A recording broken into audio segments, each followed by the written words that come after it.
todos oficialmente, sejam todos bem-vindos a mais um aulão, né? Esse aulão, ele sai um pouco do contexto do portal, porque, na verdade, o portal ele tem uma veia tributária, mas como é uma norma contábil que fica nos dois lados, né? A gente tem que atender uma norma contábil, mas, ao mesmo tempo, você também precisa entender um pouco o tributário para saber as principais definições da norma, e trazer aqui para esse nosso bate-papo, para esse nosso aulão, pelo menos as regras gerais, né, do CPC 32, já me pediram curso na plataforma do CPC 32, então está anotado aqui para produção, né, em breve aí de um curso CPC 32. Vejo que tem pessoas novas aqui, então, para aqueles que ainda acompanham o Tax Learning somente um veículo, né, de divulgação, nós temos aí as redes sociais, onde nós divulgamos periodicamente, né, novidades, mesmo que não sejam novidades, são temas aí relevantes para o nosso dia a dia, para o dia a dia, principalmente dos contadores, né, tanto no Instagram, como no LinkedIn, como no Facebook. Além da divulgação nas redes sociais, nós temos também essa proposta aqui do aulão, e após o aulão, todos os vídeos eles são disponibilizados, né? Então, se tem algum colega que, porventura, né, até está lá no grupo do WhatsApp, porque normalmente eu divulgo o link lá no grupo de WhatsApp, eu dou um tratamento aí bem diferenciado aos participantes do grupo, onde eu divulgo não só o material, também quando o vídeo é disponibilizado no canal do YouTube, do Tax Learning, como também, na sequência, a gente sempre dá um desconto aí para os integrantes do grupo em algum curso da plataforma, né? Então, é importante aí, sempre que vocês puderem, né, convidar, estenderem as pessoas participantes do grupo para que elas possam participar também aí dessas promoções.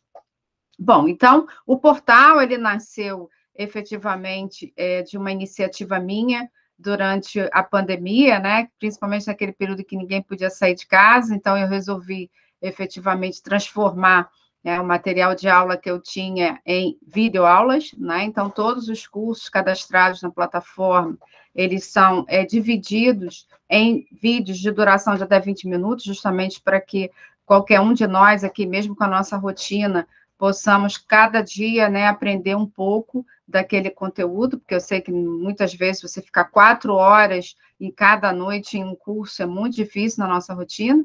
Então, o objetivo do curso é efetivamente propiciar a aquisição do aprendizado com esse conteúdo dividido em videoaulas. Todas as aulas têm tutoria, né? Então, se você assistir um vídeo, não entendi, quero mandar uma dúvida para o tutor, né? Vai mandar a dúvida pela plataforma, eu mesmo recebo as dúvidas, não é? Todos os cursos atualmente são ministrados por mim, não há ainda professor externo, né? Todos eles são ministrados por mim, e todos eles têm pontuação no CRC. Então, esse ano a gente sabe aí que são 40 horas, né, de pontuação, 40 pontos na educação continuada, já estamos em agosto. Então, quem está à frente aí, responsável por demonstração financeira ou de uma ou então de uma empresa que faça parte de um conjunto de sociedades que estejam aí na definição de uma sociedade de grande porte, né? Ou seja, aquele conjunto de empresas tem ativo total, né, igual ou superior a 300 milhões de reais, ou 240 milhões de reais, ou receita total de 300 milhões de reais, precisa ter os 40 pontos como responsável técnico das DFs, né? Ou então empresas reguladas, né? Empresas aí que tenham também a contabilidade regulatória. Então, os cursos também são cadastrados, todos eles são pontuados aí no CRC e no CFC, tá bem? Então, qual é o propósito hoje, né, do nosso aulão, né? Como eu comentei no início, trazer os principais conceitos aí do CPC 32, é uma norma contábil, que, por sua vez, para que possa ser efetivamente aplicada, é necessário que eu tenha também conceitos da legislação tributária. Então, a nossa aula, o nosso aulão de hoje tem por objetivo sumarizar o propósito dessa norma contábil e trazer também alguns conceitos da legislação tributária que são muito importantes para que eu possa aí fazer a aplicação da norma, bem? Bom, então deixa eu colocar aqui o materialzinho, a gente sempre disponibiliza o material depois lá no grupo, né? Vocês avisam aí quando vocês já estiverem visualizando aqui, já estão vendo? Já conseguem ver o material? Não. Sim. Beleza. Muito bem. Nós temos esse e-mail que é o Fale Conosco, @texlearningbrasil.com, onde vocês podem mandar sugestões de conteúdo, sugestões de aulão, né? Eu sei que agora a gente acaba a SF, tem um pouquinho mais de tempo, né? Um pouquinho, né? Um pouco mais de tempo para poder estudar algo diferente. Então, caso vocês tenham interesse aí de mandar alguma sugestão, fique bastante à vontade aí para endereçar, ou por aqui, né, ou no WhatsApp do privado, né, vocês têm lá no grupo o meu WhatsApp do privado, tá bom? Vamos falar primeiro aqui do CPC 32, que é a norma que trata dos tributos sobre o lucro. Quando a gente fala essa terminologia, tributos sobre o lucro, a gente está se referindo ao imposto de renda das pessoas jurídicas e à contribuição social sobre o lucro líquido, né? Como é uma norma que reflete, né, uma regra contábil internacional, ela no Brasil, ela é extensiva à contribuição social sobre o lucro líquido. Quando eu trato do IAS 12, que é a norma internacional, no mundo, nós não temos contribuição social sobre o lucro líquido, né? Só temos o imposto de renda, né? Então, lá fora, a regra ela é aplicada exclusivamente ao imposto das empresas, né?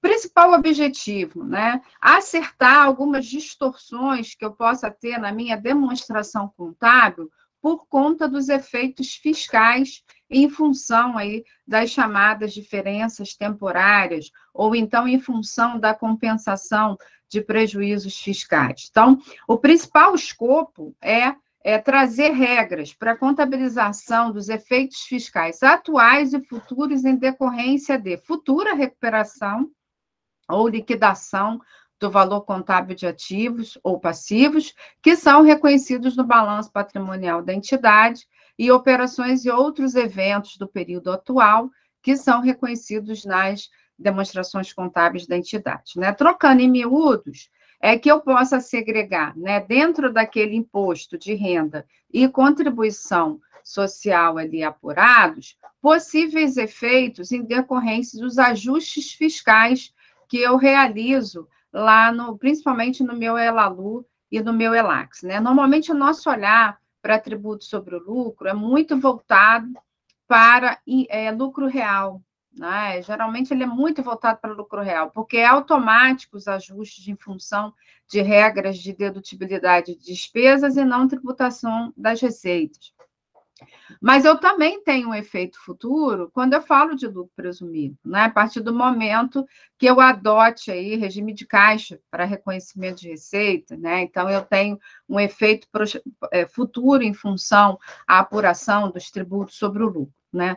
Na prática, as empresas, elas acabam olhando muito mais no escopo do lucro real, até porque, normalmente, é o lucro real que está ali sujeito às regras de auditoria, né? Infelizmente, a gente ainda se depara, né, com uma contabilidade que não adota as normas contábeis. Eu não sou auditado, por que eu tenho que adotar uma determinada norma contábil? Eu sou uma pequena e média empresa, né? Quando nós falamos aqui no aulão da SD, nós vimos e estratificamos o enquadramento das normas contábeis. Então, hoje, toda e qualquer empresa, por menor que ela seja, ela tem uma regra contábil específica para o tamanho dela, né? Então, se ela é uma micro, uma pequena, uma empresa de pequeno porte, ela tem uma ITG, uma norma contábil específica para ela. Se ela é uma pequena ou média empresa, ela tem uma norma específica para ela. E se ela se equipar efetivamente às maiores, seja uma de capital aberto ou não, seja enquadrada como uma sociedade de grande porte, ela é obrigada a atender às regras na sua totalidade. Então, até mesmo a pequena e média empresa, ela possui, em suas seções, na norma contábil CPC-PME, em suas seções, o tratamento adequado às normas completas, né? é diferente com tributo sobre o lucro, eu tenho lá a previsão, né, desse tratamento contábil, então é importante que a gente sempre procure estudar e se atualizar ainda, né, que aquela empresa especificamente, ela não seja auditada, né, a gente precisa quebrar esse paradigma, né, não, eu preciso olhar atentamente a regra somente para as empresas que têm auditoria, né, não é assim que funciona, né, preciso me atentar a todas as regras, a não ser que eu tenha excepcionalidades em função do meu tamanho, né? Quando a gente faz a comparação aí entre CPC completo e CPC-PME, nós temos algumas diferenças, poucas, mas temos, né? Normalmente, o CPC das pequenas e médias empresas flexibiliza mais, né? A forma como você evidencia um fato contábil, existem eventos que há diferenças de reconhecimento, mas são poucas diferenças, tá bem? Bom, quais são os principais conceitos que eu preciso ter aqui, né? Melhor dizendo, termos específicos. Primeiro deles o que é um resultado contábil, né? Eu preciso ter ali, primeiro, a diferença entre despesas, custos e receitas, né? Esse geralmente é uma pergunta muito recorrente em turmas de estudantes, quando a gente tem aí estudantes de ciências contábeis, que eu não sei se é o caso de algum aqui de vocês, mas o resultado contábil, ele nasce da diferença aí entre custos, despesas e receitas. Se eu tenho mais receitas do que custos e despesas, eu tenho lucro. Se eu tenho mais custos e despesas do que receitas, eu tenho um prejuízo, tá? Então, essa é a primeira continha que é feita com base no reconhecimento dos eventos que a empresa tem ao longo daquele período, né? Então, com base na movimentação financeira, patrimonial, eu vou realizar os meus lançamentos contábeis e, ao final daquele período, eu vou chegar à conclusão se eu tenho um lucro ou um prejuízo contábil. Muito bem, para eu apurar os tributos sobre o lucro, contabilmente falando, eu aplicaria a alíquota, né, dos tributos, tanto do IR como da CS, sobre esse resultado contábil. O que normalmente aí me tira um pouco desse universo, tira da curva efetivamente? Para fins fiscais, né, sabemos que aí a arrecadação, tanto do imposto de renda como da contribuição social sobre o lucro líquido, é da União, né? Então, ele é são tributos federais. E a Receita Federal do Brasil, na qualidade, né, de órgão arrecadador e fiscalizador, também demanda as regras adicionais às leis e decretos existentes na nossa legislação tributária, né? Então, em termos contábeis, nós temos Lei 11.638, de 2007, o CPC 32, dando comando dessa regra. Por outro lado, sob aspecto fiscal, nós 973, de 2014, nós temos o decreto 9.518, de 2018, que é o nosso atual regulamento do imposto de renda, e temos a Instrução Normativa 1.700, de 2017, que é um ato normativo aí da Receita Federal do Brasil. Através dessas normas contábeis, é fixado, né, o conceito de lucro tributável ou prejuízo fiscal, né? O que seria o lucro tributável ou prejuízo fiscal?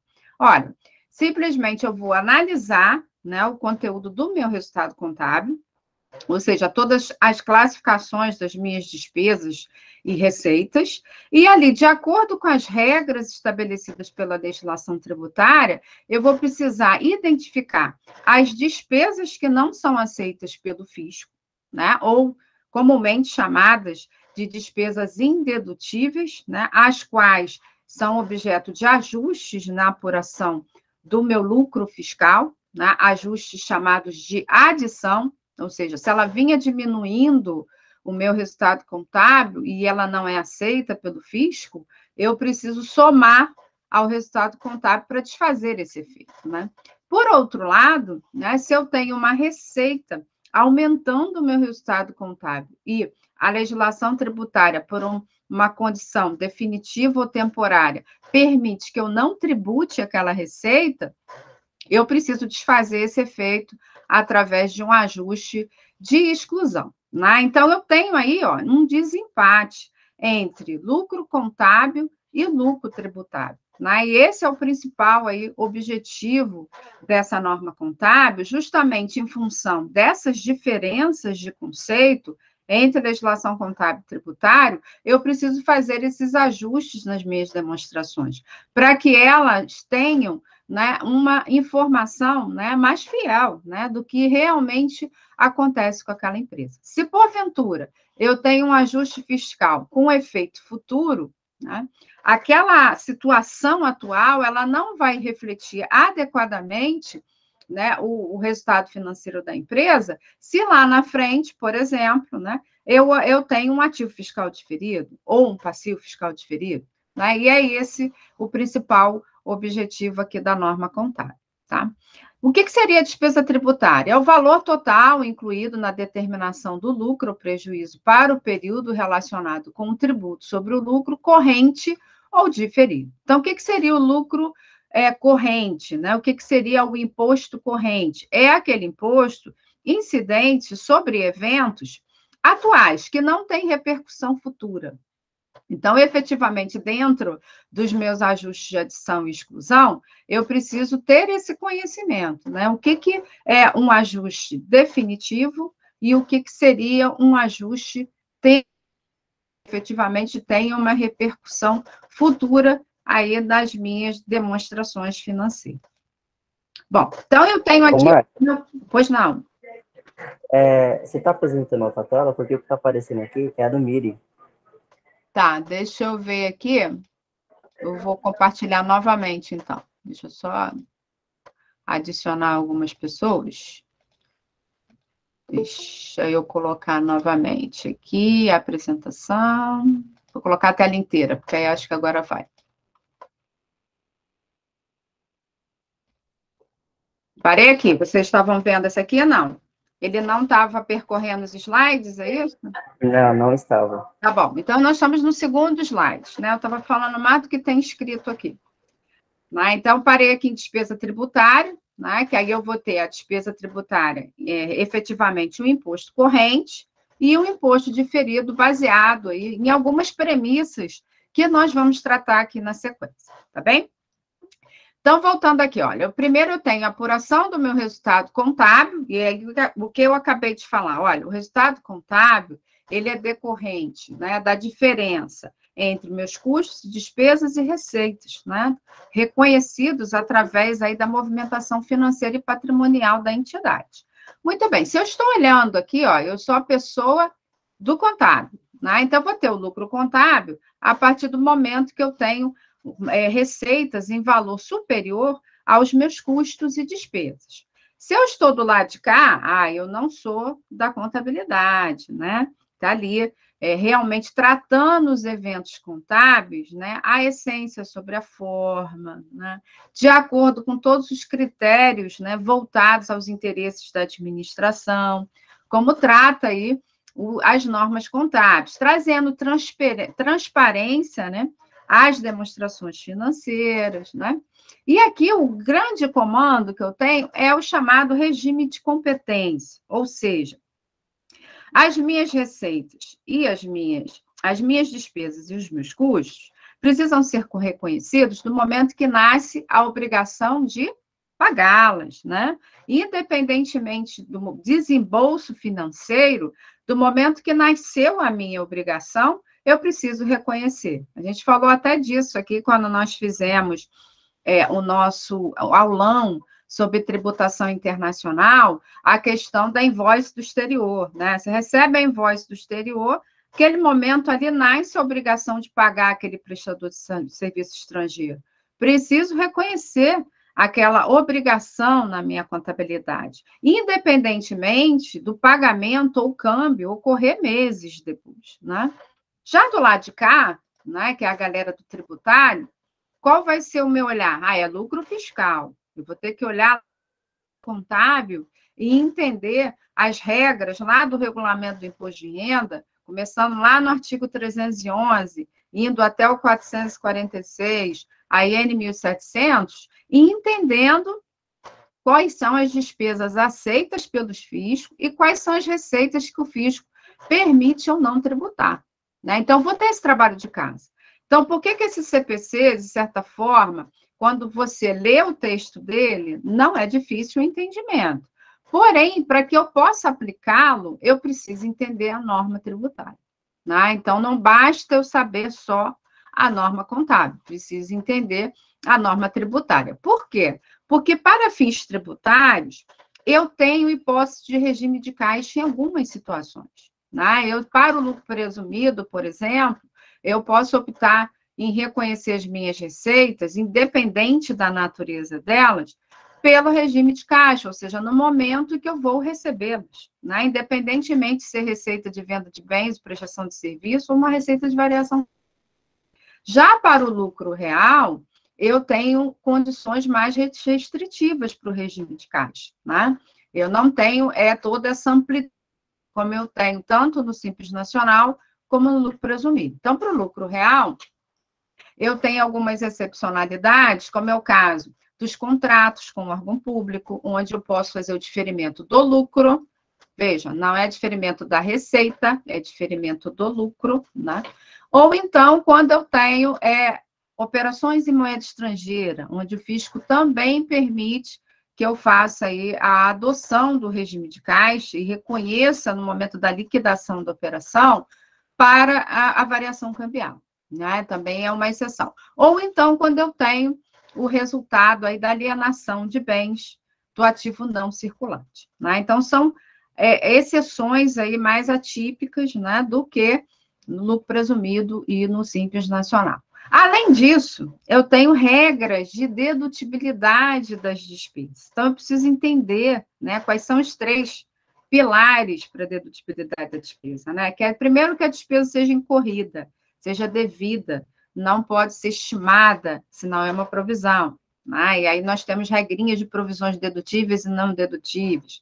Segundo, ela precisa contribuir para a manutenção da fonte produtora do rendimento, conceito de utilidade, quem é o beneficiário dessa despesa, né? Então, precisa ter a relação intrínseca com a atividade fim da empresa. E o terceiro comando da dedutibilidade, que seja devidamente comprovado, ou seja, a documentação com CNPJ da empresa, precisa ter identificação da pessoa jurídica. Isso em termos gerais, né? Estratificando isso, o regulamento do imposto de renda, ele efetivamente traz lá nos artigos 311 a 446 as regrinhas específicas em função da natureza dessas despesas.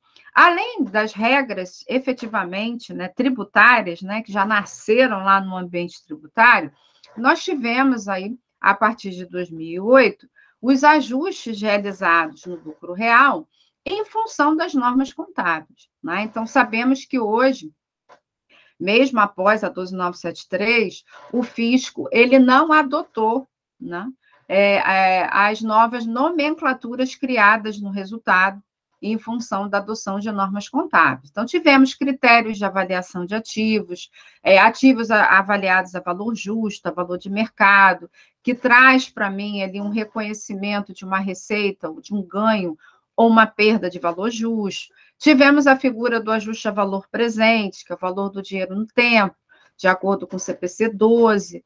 Né? Tivemos aí a figura também de efeitos de depreciação em função de adoção de ajuste a valor presente. Então, tivemos a criação de vários eventos que impactam o meu resultado do exercício e determina que eu faça ajustes na apuração aí do lucro real ou até mesmo do lucro presumido sob a ótica de receitas. Né? Então, o lucro fiscal, ele demanda um conhecimento maior para que eu apure efetivamente, né, o imposto de renda e a contribuição social devidos àqueles valores que efetivamente eu vou recolher.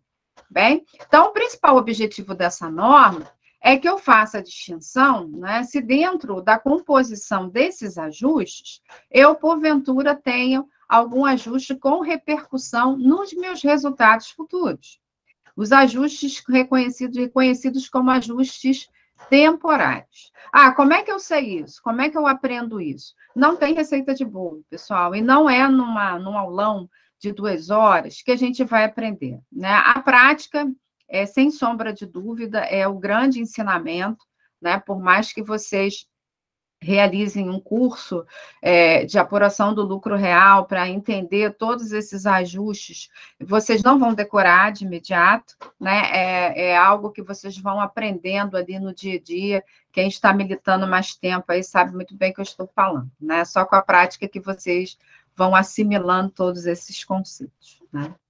Então, nós temos do lado de cá o lucro contábil, receitas menos despesas, do lado de cá, lucro fiscal e de receitas e despesas, né, aceitas pelo fisco, né, seja para fins de dedutibilidade ou seja para fins de tributação futura, né, sob a ótica de uma despesa dedutível ou de uma receita aí, que não seja tributável. Bom, dentro desse contexto, eu tenho o conceito, né, de despesa indedutível, né, de forma definitiva, ou seja, de acordo com as regras do regulamento do imposto de renda, aquela despesa ela não é dedutível hoje, não será em momento nenhum, né, onde nós temos aí o exemplo prático dos brindes, né? Dos brindes, que nós já tivemos aí um precedente recente do CARF em relação ao tema, mas a nossa legislação tributária ainda veda essa dedutibilidade dos brindes. Como também nós temos aquelas despesas que não são dedutíveis hoje, atualmente, né, no momento atual, mas desde que atendidas condições futuras, elas se tornam dedutíveis, né? Então, nós temos, por exemplo, a figura das provisões, né, as provisões dedutíveis, as clássicas, né, que são as provisões para 13º salário e férias, todas as demais não são. Por quê? Porque elas representam valores estimados, né? Se são valores estimados, não são valores incorridos. Então, no primeiro momento, onde eu atendo a regra do CPC 25, que determina, olha, qual é a probabilidade, né, desse desembolso, dessa contingência trabalhista que você tem com determinado funcionário que ingressou com uma ação trabalhista. É provável que eu desembolse. Então, se o comando do CPC 15 é para que você reconheça essa provisão, né, sob a ótica do fisco, olha, não é um valor incorrido, então não é dedutível na apuração do lucro real. Agora, né, se futuramente, né, efetivamente houver a comprovação de que esse valor seja devido, esse valor se torna dedutível. Sobre a ótica da receita, né, se eu estou falando de uma receita não tributável para sempre, né, caso clássico, uma equivalência patrimonial, um ganho de equivalência, quando eu ajuste o investimento que eu tenha em uma empresa, sou sócio de uma empresa, tenho controle nessa empresa, participação de 50% ou mais, preciso reconhecer o efeito da equivalência patrimonial, preciso atualizar o meu investimento. Se eu atualizo o meu investimento, né, e essa investida tem lucro, eu aumento o valor do meu investimento, com uma contrapartida no resultado a título de um ganho de equivalência patrimonial. Como esse ganho foi tributado lá na investida, não é tributado da investidora. Então, é um exemplo clássico de uma exclusão definida. Agora, se eu tenho uma receita decorrente de um contrato de longo prazo com o órgão público, né, eu posso ali diferir a receita e diferir o custo vinculado àquela receita. A legislação ela permite o diferimento do lucro, como eu falei no início, até que efetivamente o órgão público me pague, né? Sabemos que hoje sempre foi, não é diferente, né? Ainda mais em tempos aí pós-pandemia, os órgãos públicos demoram bastante para liquidar, né, os contratos que eles têm, né? Então, isso permite com que a empresa efetivamente ganhe uma folga no seu fluxo de caixa, diferindo o lucro desse contrato de longo prazo. Então, momentaneamente, esse lucro não vai ser tributado, mas a partir do momento que aquele órgão público pagar aquela nota que eu emiti, tanto a receita se torna tributável, como o custo vinculado a ela se torna dedutível. Então, também é um exemplo aí de um ajuste de exclusão temporário, né? Então, são esses conceitos que eu preciso ter para efetivamente aplicar corretamente a norma contábil, tá? Bom, então vou dar um exemplo aqui, né? Vamos imaginar, né, que aqui eu tenho dentro do meu resultado contábil, né, eu apliquei aqui 15% mais 10% de adicional e 9% de contribuição social sobre o lucro líquido, né, apurando ali 34% sobre o valor do lucro contábil. Só que quando eu vou lá para o meu Elalu e para o meu Elax, que é efetivamente o livro eletrônico onde eu formalizo esses ajustes, né, estamos nesse momento, prazo de entrega final de ECF aí 31 de agosto, então bloco M da minha ECF, onde eu reflito essas adições e essas exclusões, né? Então, imaginemos que para essa empresa eu tenho ali R$100 de adições, R$300 de exclusões, então eu já tenho uma alteração no meu lucro fiscal, tá? Então, eu já tenho apuração dos meus tributos no valor menor, em função dessas adições, dessas exclusões. Do momento que eu tenho adições e exclusões temporárias, diferenças temporárias, como foi o exemplo que eu usei para a adição das provisões, para as exclusões dos contratos de longo prazo, aí é que efetivamente eu preciso avaliar os demais termos da norma para constituir aí ativos e passivos fiscais diferidos, né? Tenho 68 de diferença em função do critério contábil fiscal, ocasionados em função dos ajustes fiscais, ok? Bom, o que são tributos correntes, né? Tributos incidentes sobre o resultado fiscal e que serão apresentados no balanço patrimonial como tributos a pagar sobre o lucro tributável, recuperar sobre prejuízos fiscais. Né? Então, a cada demonstração financeira, eu preciso refazer minha análise. Isso também é importante a gente comentar, porque no momento determinado exercício, pode ser que você não atenda às regras, às condições da norma, mas que no outro você venha atender. Às vezes, uma mudança de plano de negócios, então eu preciso entender a expectativa de lucratividade futura para possivelmente usar a dedutibilidade de uma diferença temporária. Né? Então, pode ser que de um ano para outro eu tenha repaginado o meu plano de negócio e eu tenho uma expectativa com esse novo centro de custos aí, esse novo projeto, de virar o meu resultado contábil e deixar de ser deficitário e passar a ser lucrativa. Então, a cada ano eu vou ter que fazer essa análise, tá bom? Bom, o que são tributos diferidos? Né? Representam a recuperação ou a liquidação de valores que possam produzir alterações nas futuras apurações do imposto de renda e contribuição social através da sua dedutibilidade ou da sua tributação. Então, se eu estou falando lá da provisão, que hoje é um valor estimado, né? Seja ela qual for, né, com exceção das férias, 13º salário, as provisões técnicas das companhias de seguro e das editoras de livros, né, que são as exceções aí, para as quais é admitida a dedutibilidade. Então, se para aquelas que eu simplesmente estimei um valor, do momento que elas se tornarem despesas incorridas, me garante uma dedutibilidade futura. Isso vem a constituir aí um ativo fiscal diferido. Por outro lado, né, se eu tenho lá o lucro do contrato com o órgão público, né, tributável a partir do momento que ele faça o pagamento daquela nota, eu tenho uma tributação futura desse lucro. Então, isso vai constituir aí um passivo fiscal diferido. Então, quando eu falo ativo fiscal diferido, eu estou me referindo a uma dedutibilidade futura de despesas hoje adicionadas, mas que futuramente podem vir a ser dedutíveis do momento que atendam determinadas condições. E quando eu falo passivo fiscal diferido, são aquelas receitas que foram excluídas, mas que, do momento que atendam condições futuras também, se tornam tributáveis, né?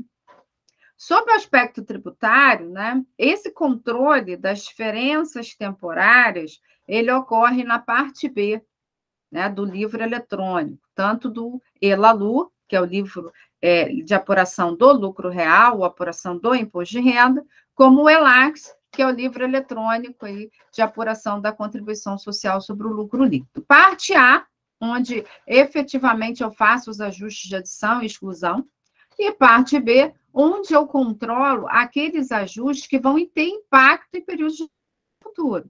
Então, é justamente o que eu controlo na parte B é onde eu ali identifico as minhas diferenças temporárias, sejam elas dedutíveis ou tributáveis futuramente, tá bem? Bom, então aí abrindo um pouco mais o leque do ativo fiscal diferido. É o valor do tributo sobre o lucro recuperável em um período futuro relacionado a diferenças temporárias dedutíveis e ou então compensação futura de prejuízos fiscais. Então, a empresa que ela vinha, né, principalmente nos primeiros anos, ou quando a empresa ela já tem uma atividade onde ela tem um longo ciclo, né, de exploração até que ela venha a oferir lucro, normalmente ela vem acumulando esses prejuízos contábeis que, dependendo dos ajustes de adição e exclusão efetuados, ela pode continuar aí numa posição de prejuízo fiscal. Esses prejuízos fiscais são controlados também na parte B, né, durante todo o período que ela estiver aí enquadrada no lucro real. Ela pode fazer a compensação de prejuízos fiscais com uma limitação de 30% do lucro real apurado no período, né? Então, também, como há, né, um reflexo futuro dessa compensação, também é objeto aí, de controle, né, de identificação de ativo fiscal diferido no momento que atenda algumas condições, ok? Então, ó, parte B, Elalu e Elax, tanto para diferenças temporárias dedutíveis, como para compensação futura de prejuízos fiscais. Bom, e de onde decorrem, né, essas diferenças temporárias dedutíveis? Ajustes temporários previstos na legislação tributária, né? Então, foi o que eu comentei, ó, tem que ir lá, carioca aqui presente vai para a praia e leva o regulamento do imposto de renda, estuda 311 a 446. Se é de São Paulo, leva para o Ibirapuera, vai ler lá também, né? Ou vai para o litoral também para a praia estudar, né? E se for de outro estado, para algum lugar agradável. Sempre brinco assim com os meus trainees, tá, gente? Então, esses ajustes originalmente previstos são esses do regulamento do imposto de renda. Isso a gente não foge desse estudo, né? Não tem como fugir desse estudo aí das regras, né, em geral, dos regimes de tributação do imposto de renda. E se eu estou falando de lucro real, traz um esforço maior, porque aí, efetivamente, eu preciso entender quais são os ajustes de adição, tá bom? Adição ou exclusão. Aqui a gente está dando um enfoque no ativo fiscal diferido, mas quando eu falo do passivo fiscal diferido, eu estou falando ali dos ajustes de exclusão, tá? Além, né, dos ajustes originalmente previstos, que sempre existiram na legislação tributária, nós tivemos aí com a 12.973, no período de 2000 até a 12.973, nós neutralizamos, né, todas as linhas criadas no resultado em função da adoção de normas contábeis, em função do regime tributário de transição, né? Então, se eu tinha lá uma nova despesa no resultado, eu tinha lá uma perda de valor justo, eu adicionava, se eu tinha um ganho de valor justo, eu excluía, e eu reconheci isso na SF como um ajuste do RTT, ou regime tributário de transição. Com a virada de chave da 12.973, a principal diferença é que esses ajustes eles têm evidenciação em linha específica na SF. Então, se a gente olhar lá o bloco M da SF, eu tenho linha para cada norma contábil, né? Então, trouxe essa complexidade, né, para o profissional da área tributária, pelo menos ter uma noção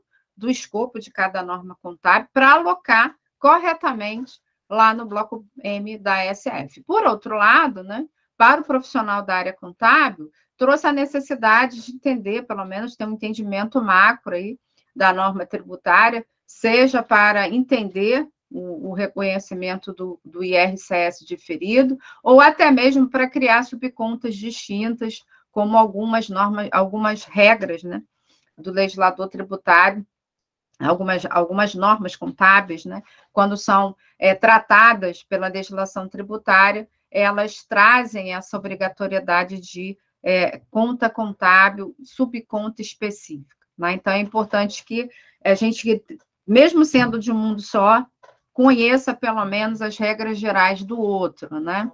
Não tem mais espaço para a gente não conhecer, né?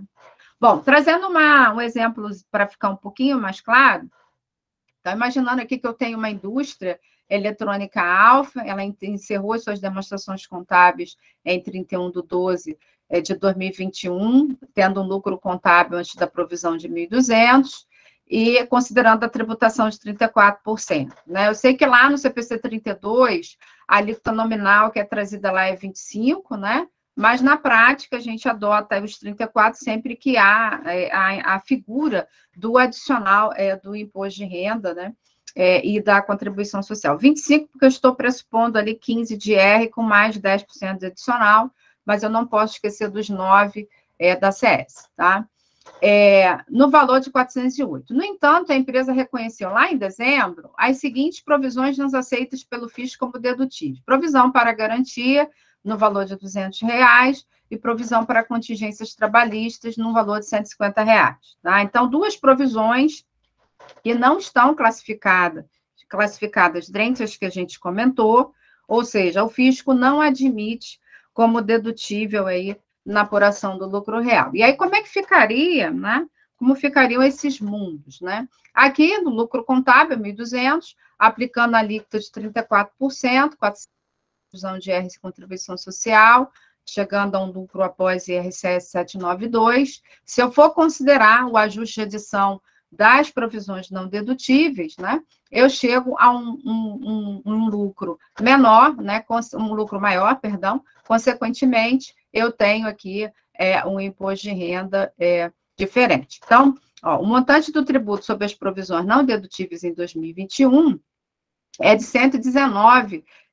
Será aceito como dedutível futuramente, né? Se eu atender essa condição, futuramente ele vai ser dedutível. Então, eu tenho um ativo diferido aqui no valor de R$119, desde que eu atenda algumas condições que a gente vai comentar aqui para mais com uma ênfase em prejuízo, mas que também é aplicável para as diferenças temporárias, né? Que seria histórico aí de lucratividade, né? Bom, outra possibilidade de ativo fiscal diferido, né? Compensação de prejuízos fiscais. Já falamos, né, que eu tenho na legislação tributária a possibilidade de compensação limitada a 30% aí do lucro, ajustado pelas adições e exclusões. Todavia, eu tenho condicionantes, né? Tanto para o prejuízo fiscal como para as diferenças temporárias, né? O que eu preciso entender? Né? O quanto essa empresa tem histórico de rentabilidade futura, né? O que ela prevê para os próximos anos? Né? Normalmente, a gente, às vezes, se vale de laudos, né? Laudos aí feitos por auditores, né? O IBRACON, ele costuma adotar aí todo esse regramento de laudo. O último comunicado que ele divulgou foi o 3 de 2014, dando as regras ali para os auditores independentes em relação à elaboração de laudos, né? Que é uma forma de eu me certificar, até mesmo se eu sou uma empresa auditada, eu preciso efetivamente ter ali um argumento por que eu vislumbro um histórico de rentabilidade futura para o meu negócio. Ou através de um plano de negócio, vislumbrando ali um fluxo de caixa descontado com uma nova linha de negócio, onde eu efetivamente viro o meu resultado e passa a ser lucrativa, né? Apresente expectativa de geração de lucros tributáveis fundamentada em estudo técnico de viabilidade, né? Isso é importante. Existência de valores de diferenças temporárias tributáveis que possam ser compensados com saldo de prejuízo ou créditos fiscais antes de suas prescrições. Então, também essa é uma evidência.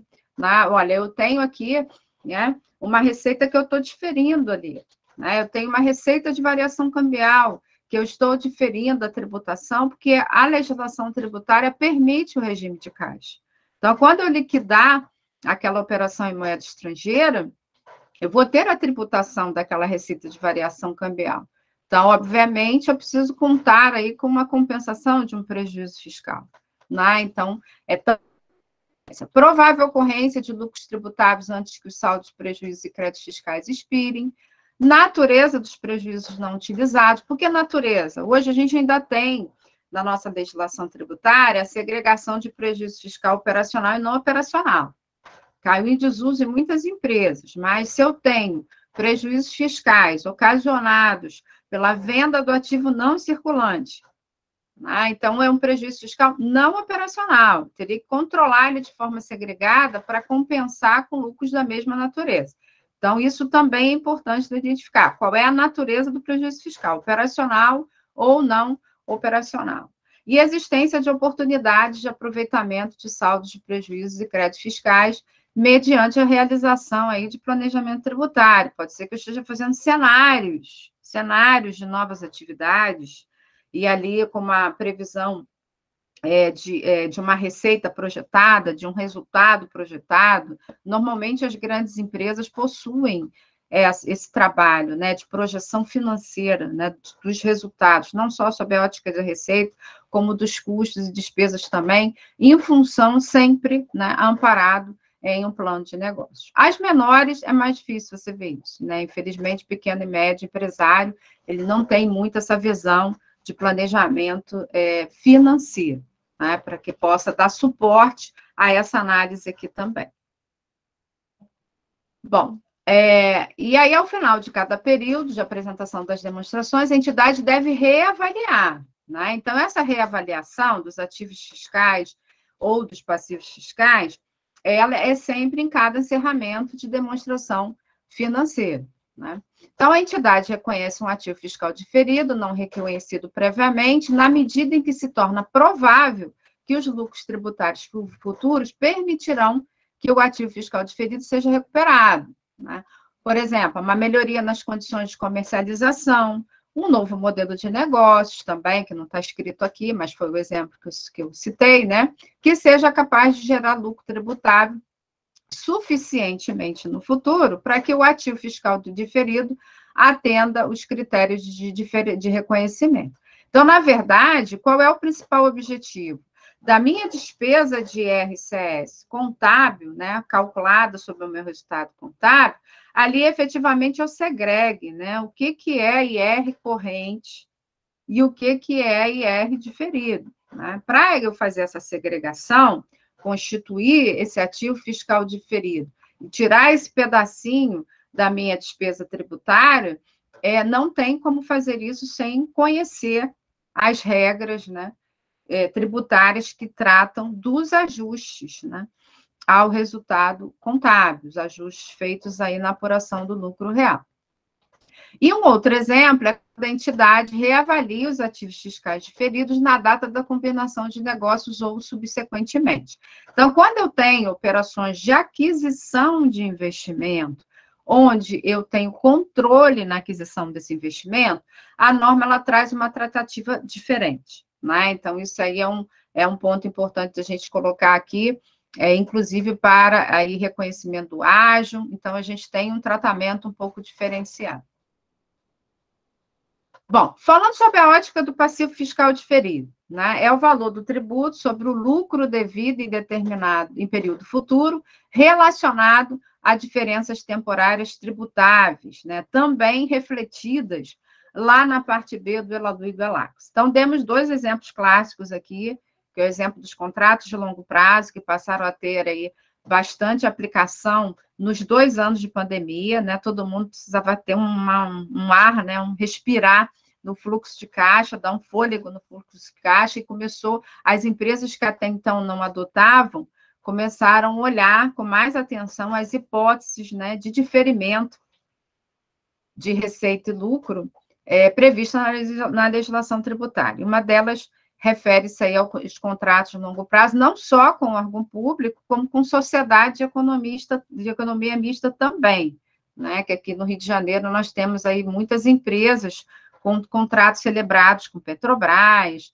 então é um fator aí bem relevante a ser avaliado. Agora, qual é a complexidade, né? Tudo que a gente pensa em diferir, né? Se eu estou diferindo tributação, eu preciso ter controles bem consistentes, né?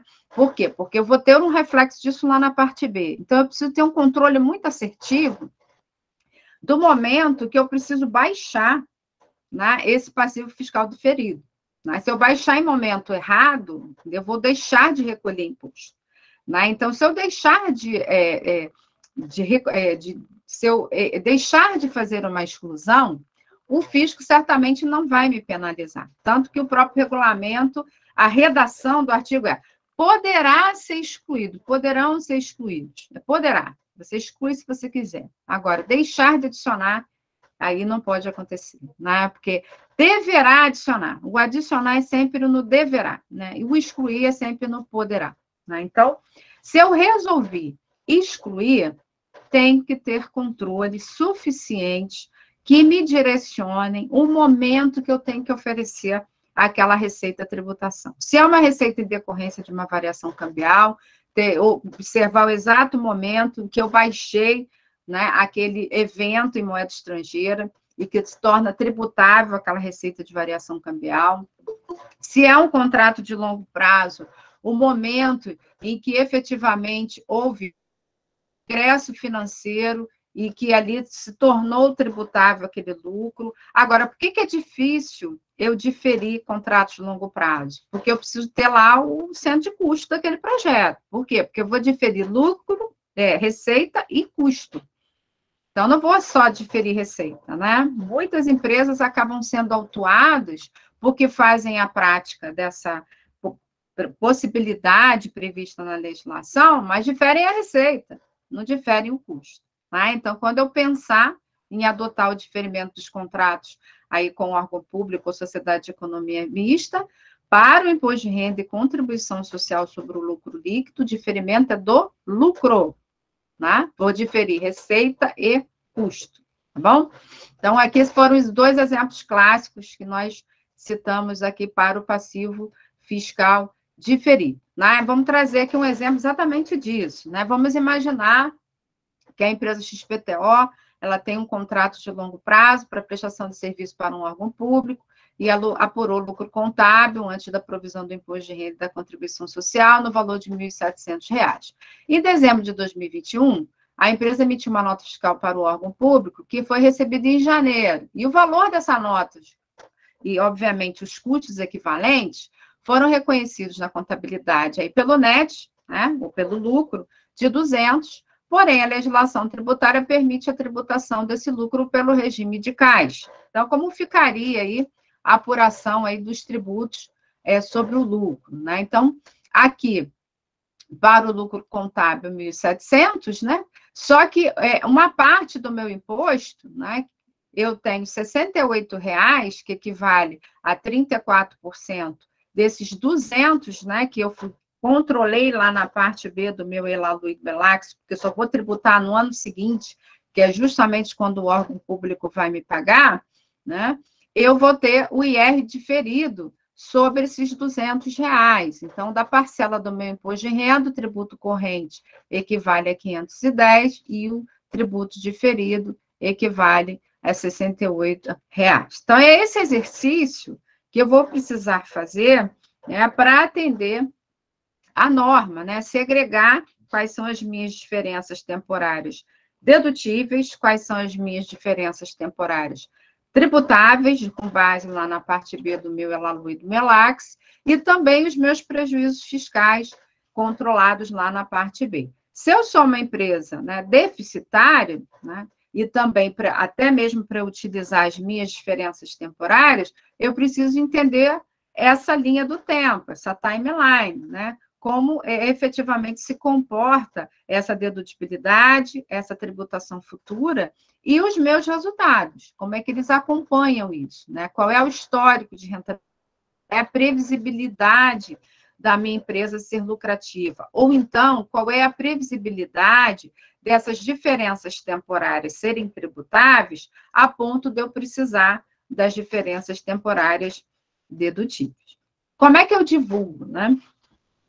A despesa corrente, preciso segregar isso lá nas minhas notas explicativas, né? Preciso ter um tópico lá nas minhas notas explicativas especificando os meus tributos sobre o lucro, os ajustes de tributos reconhecidos para exercícios anteriores, porque eu também posso ter essa situação, né? Pode ser que agora, em 2022, eu cheguei à conclusão que eu deixei de reconhecer uma receita em 2021. Isso é muito recorrente em empresas participantes consórcios, né? Às vezes, por vezes, os relatórios, né, disponibilizados pela consorciada líder, né, fazendo rateio da participação de cada consorciada, por ver se eu tiver um erro ali naquele rateio, pronto. Errei o meu resultado contábil, consequentemente, tenho reflexos aí na apuração do IR e da CS. Então, quando eu identifico que em 2022, né, eu errei o meu resultado de 2021, contabilmente falando, eu não impacto o meu resultado, não posso impactar aquele meu resultado ali do ano corrente. Tá? Então, isso aí é uma contabilização relativa a um período anterior. Então, também precisa evidenciar caso haja essa ocorrência. Despesa de tributos diferidos relacionados com diferenças temporárias e despesas com tributos diferidos relacionados com alterações de alíquotas tributárias ou novos impostos. Por exemplo, todo o ramo financeiro, né, instituição financeira, seguradora, empresa de previdência privada, tiveram aí alterações desde 2021, através de medida provisória, lei ordinária, em relação, né, a alíquota da contribuição social sobre o lucro líquido, né? A hora é 15, a hora é 20, então está sempre mutante aí, né? O mercado financeiro. Então, isso também precisa ser evidenciado lá nas notas explicativas. Benefício advindo de prejuízo fiscal, crédito tributário, diferença temporária na contabilidade em exercício anterior para redução do tributo diferido e tributo diferido consequente de suspensão houve reversão de ativo diferido. Por quê? Imagine que eu constituí um ativo diferido em decorrência das minhas provisões ou até mesmo em decorrência de uma perda de valor justo. Né? Chega lá na frente, futuramente, eu vou alienar, né, aquele ativo que foi objeto de mensuração a valor justo. Né? E aí, qual é a regra, normalmente, aí da legislação tributária em relação ao reconhecimento, seja de ganho ou seja de perda? O efeito tributário é pela realização.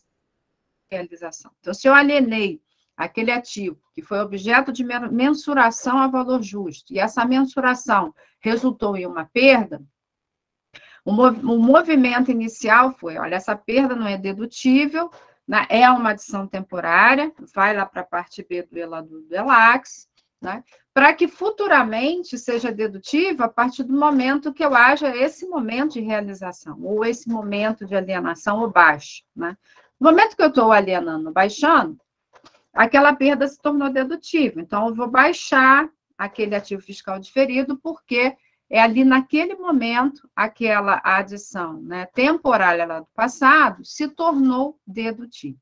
Né? Então, é importante que nessa segunda virada de chave, eu também preciso entender pela legislação tributária em que momento, né, aquele ativo fiscal diferido ele vai se realizar, em que momento aquela diferença temporária ela vai se tornar dedutível. Por outro lado, em que momento também aquela diferença temporária vai se tornar tributária. Ok?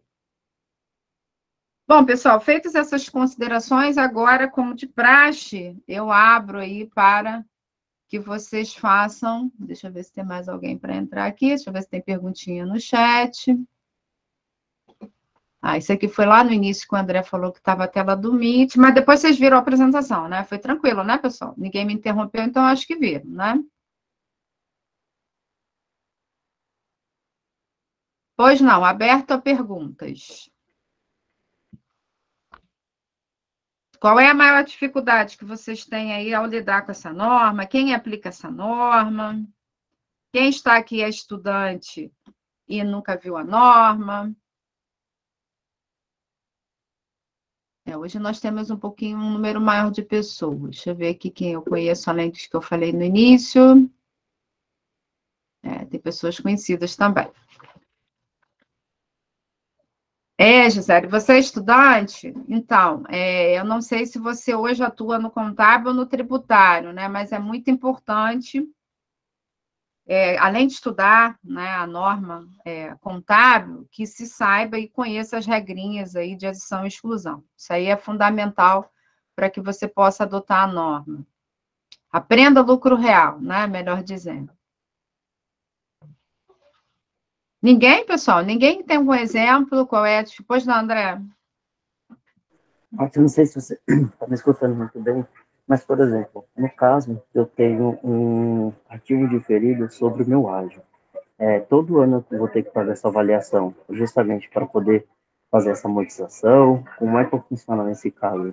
O ágio, na verdade, ele é um ativo intangível de vida indefinida, né? Então, ele vai ter que ter todo ano um teste recuperatório, até para atender lá o CPC 01, né? Ele é um evento contábil que ele está presente em várias normas, né? Ele está presente lá no CPC 15, que é quando ele nasce, na combinação de negócios, na aquisição de uma participação societária. Aí, nos anos subsequentes, né?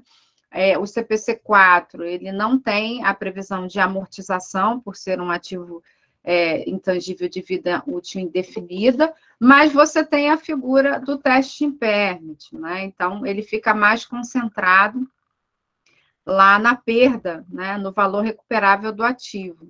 Né? Então, uma perda que inicialmente indedutível, se ela for caracterizada, né? Que se torna dedutível se houver a baixa ou alienação desse investimento. Então, ele tem uma tratativa um pouco mais extensa, tá, André? Porque ele acaba se alocando em outras regras contábeis também.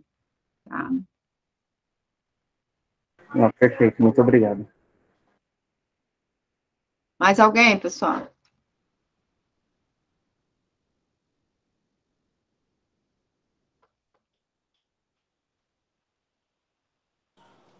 É fácil fazer? Tudo tranquilo? O Jorge colocou que até um momento tranquilo, mas Jorge sabe tudo de lucro real, né, Jorge? Márcia, sou eu, Cláudia, tudo bom? Tudo bom. Lá na Marra a gente usa, tá, o ativo fiscal diferido. E aqui para o Brasil, a gente deixa o ativo fiscal diferido, a gente tem uma conta, e temos uma conta de fiscal de passivo também. Sim. Então, eu mantenho essas duas contas porque eu entendo que elas são obrigatórias, né? Demonstrar. Para demonstração. Mas lá fora, eles sempre me pedem para eu deixar o net. Pode ser uma regra S-gap, né? Aí eu acabo deixando para eles, embora eu considere assim, não considere correto. Eu explico e tal, mesmo assim. Até porque o ativo fiscal, a gente faz lá todo ano, a gente faz um cash flow para demonstrar para ele a lucratividade, né, para os auditores, a lucratividade do negócio e está provando por que a gente está fazendo aquele ativo fiscal diferido. Exatamente. Mas o passivo, eu não preciso, porque a gente tem uma depreciação acelerada lá, então, assim, depreciação acelerada você tem que fazer, né? Sim. De qualquer jeito. Então, aí já fica comprovado intrinsecamente que você precisa fazer. Né? Mas, na verdade, essa expectativa de lucratividade, né, através aí de projeções financeiras, né, fluxo de caixa descontado, é o trabalho que precisa ser feito. Né? Se você receber aí a presença de uma auditoria, certamente ela vai cobrar que você comprove que instituiu lá a continha no ativo, né, nomeada de ativo fiscal diferido, e a continha no passivo, nomeada de passivo fiscal diferido, né, representando aí os efeitos tributários futuros em decorrência dessas diferenças temporárias ou da compensação futura aí de prejuízos fiscais. Né. Tem empresa que busca, através de laudo, né, essa comprovação, mas, por vezes, né, alguns eventos já se tornam suficientes para comprovar aí que você precisa fazer esse reconhecimento. Né.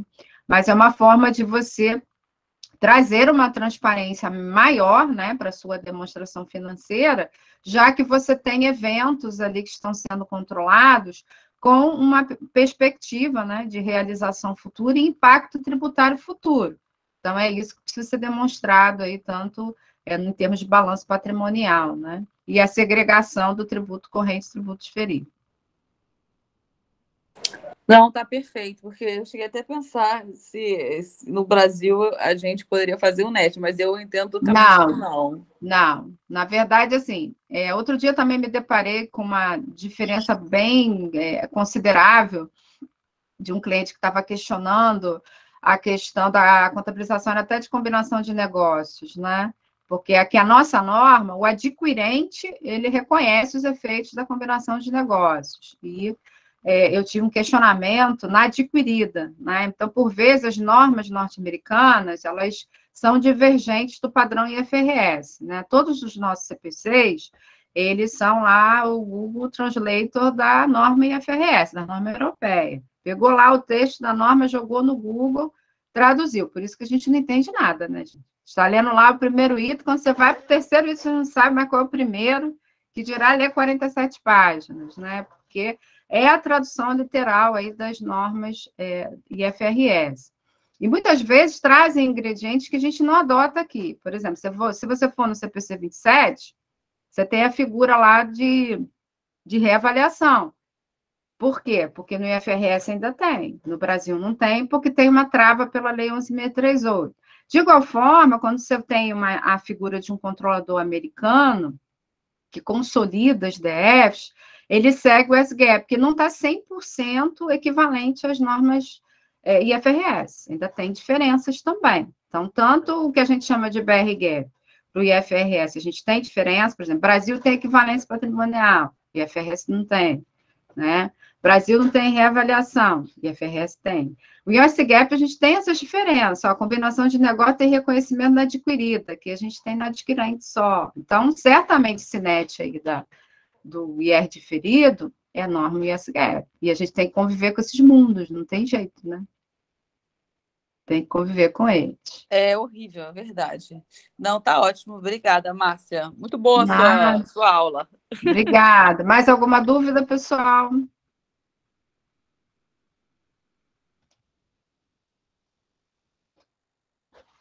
Nada? Todo mundo tranquilo aqui?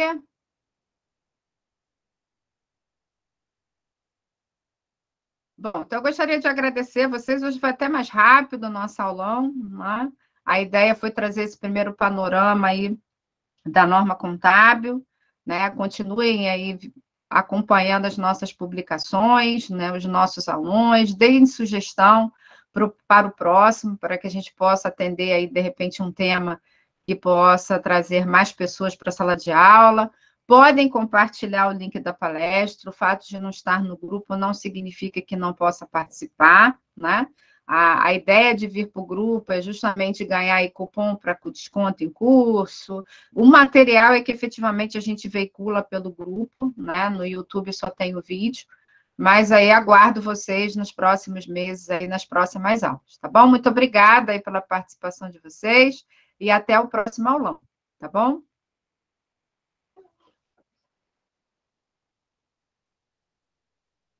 Beijo, Márcia. Obrigada. Tchau, tchau. Obrigado, Márcia. Tchau, tchau.